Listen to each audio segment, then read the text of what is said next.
Cauliflower ഉണ്ടോ വീട്ടിൽ? എങ്കിൽ സിമ്പിളായി ഒരു ഇന്ത്യൻ ചൈനീസ് വെജ് റെസിപ്പി ആയാലോ. ഹോട്ടൽ രുചിയിൽ തന്നെ ഒരു ഗോബി മഞ്ചൂരിയൻ തയ്യാറാക്കാം. അതിനായി ഞാനിവിടെ ഇടത്തരം ഒരു കോളിഫ്ലവറാണ് എടുത്തിരിക്കുന്നത്. കോളിഫ്ലവർ തണ്ടിൽ നിന്ന് വേർപെടുത്തി എടുത്തിയ ശേഷം ചെറുതായി കട്ട് ചെയ്തെടുക്കാം. ഈ കോളിഫ്ലവറിൽ ചെറിയ കീടങ്ങളും പുഴുക്കളും കാണാൻ ചാൻസ് ഉണ്ടായതുകൊണ്ട് നന്നായി കഴുകിയെടുത്ത ശേഷം ഉപ്പും മഞ്ഞളും ചേർത്ത് തിളപ്പിച്ച വെള്ളത്തിൽ ഒരു 3 മിനിറ്റോളം വേവിച്ചെടുക്കണം. കോളിഫ്ലവറിലെ വെള്ളമെല്ലാം ഊറ്റിക്കളഞ്ഞ ശേഷം വെക്കാം. ആദ്യം നമുക്ക് ഈ കോളിഫ്ലവറിന് ഫ്രൈ ചെയ്തെടുക്കണം. അതിനായി ഒരു മിക്സിംഗ് ബൗളിൽ 1 കപ്പ് മൈദ, 1/2 കപ്പ് കോൺഫ്ലോർ, 1 ടീസ്പൂൺ മുളക് പൊടി, ആവശ്യത്തിന് ഉപ്പും നന്നായിട്ട് മിക്സ് ചെയ്യണം ആദ്യം. ഇനി ഇതിലേക്ക് അല്പാൽപമായി വെള്ളം ഒഴിച്ചുകൊണ്ട് ഒന്ന് കലക്കിയെടുക്കണം. കട്ടയൊന്നും കാണാൻ പാടില്ല. വെള്ളം അധികമായി പോകരുത്. ഒരുപാട് ലൂസായ ബാറ്റർ ആവണ്ട, കുറച്ചൊന്ന് തിക്കായിരിക്കണം.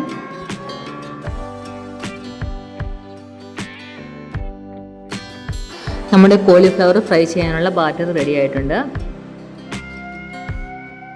ഇനി ഇതിലേക്ക് വെള്ളം കളഞ്ഞു വെച്ചിരിക്കുന്ന കോളിഫ്ലവർ ഇട്ട് കൊടുക്കാം. കോളിഫ്ലവർ പൊടിഞ്ഞു പോകാതെ ഒന്ന് മിക്സ് ചെയ്തെടുക്കണം.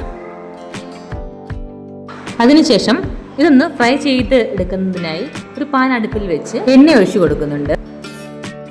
ഇനി കുറേശ്ശെ കോളിഫ്ലവർ എണ്ണയിലിട്ട് ഫ്രൈ ചെയ്തെടുക്കാം.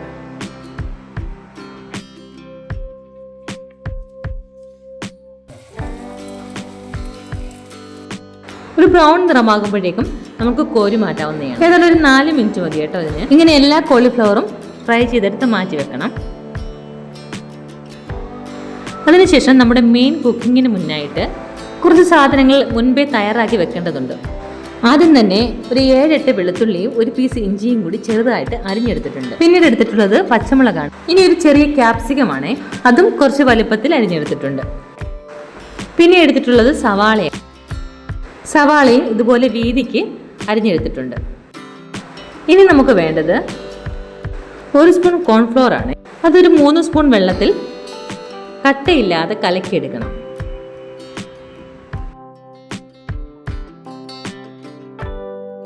ഇനി നമുക്ക് തയ്യാറാക്കി വെക്കേണ്ടത് 2 table spoon tomato ketchup, 1 table spoon Soy sauce, 1 table spoon red chilli സോസും. ഇപ്പോൾ 3ഉം കൂടി മിക്സ് ചെയ്ത ശേഷം ഇതിലേക്ക് 1/2 കപ്പ് വെള്ളം ഒഴിച്ചു കൊടുക്കുന്നുണ്ട്. ഡ്രൈ ആയിട്ടുള്ള ഗ്രേവിയാണ് വേണ്ടതെങ്കിൽ ഒരു 1/4 കപ്പ് വെള്ളം ഒഴിച്ചാൽ മതി.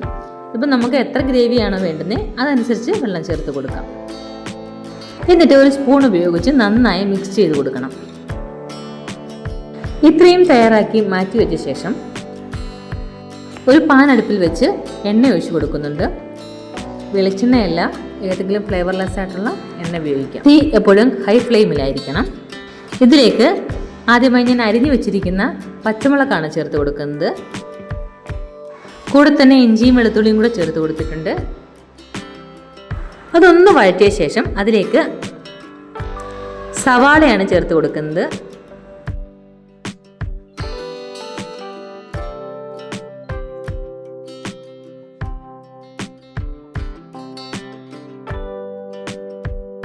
സവാള ഒരു 2 മിനിറ്റ് ഒന്ന് വഴറ്റിയ ശേഷം തയ്യാറാക്കി വെച്ചിരിക്കുന്ന ക്യാപ്സിക്കം ചേർത്ത് കൊടുക്കുന്നുണ്ട്.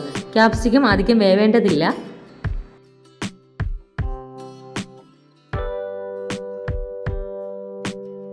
ഒരു 3 മിനിറ്റ് വഴറ്റിയ ശേഷം സോസ് ചേർത്ത് കൊടുക്കാം.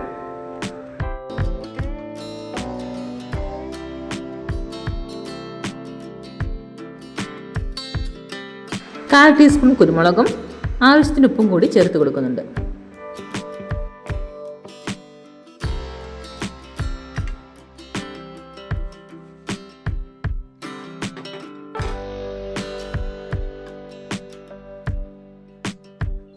ഗ്രേവി ഒന്ന് തിളച്ച് വരുമ്പോഴേക്കും കലക്കി വെച്ച കോൺഫ്ലോർ കുറേശ്ശെയായി ചേർത്ത് കൊടുക്കുന്നുണ്ട്.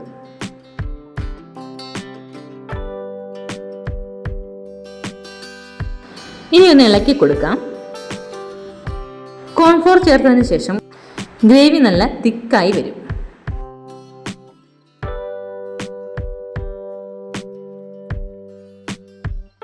ഇനി ഫ്രൈ ചെയ്ത് വെച്ച കോളിഫ്ലവർ ചേർക്കേണ്ട സമയമാണ്. അപ്പോൾ അത് ആഡ് ചെയ്ത് കൊടുക്കാം. ഗ്രേവി അധികമാണെന്ന് തോന്നുന്നെങ്കിലും ഒരു 5 മിനിറ്റ് കഴിയുമ്പോൾ തനിയെ തിക്കായിക്കൊള്ളും. ഇത് പൊറോട്ടയ്ക്കും ഫ്രൈഡ് റൈസിനൊപ്പം ഒക്കെ കഴിക്കാൻ ബെസ്റ്റാണ്. അപ്പോൾ നമ്മുടെ ഗോപി മഞ്ചൂരിയൻ റെഡി ആയിട്ടുണ്ട്. എല്ലാവരും ഇതൊന്ന് ട്രൈ ചെയ്യണേ. കൂടാതെ വീഡിയോ ഇഷ്ടമായെങ്കിൽ സപ്പോർട്ട് ചെയ്യാനും മറക്കല്ലേ.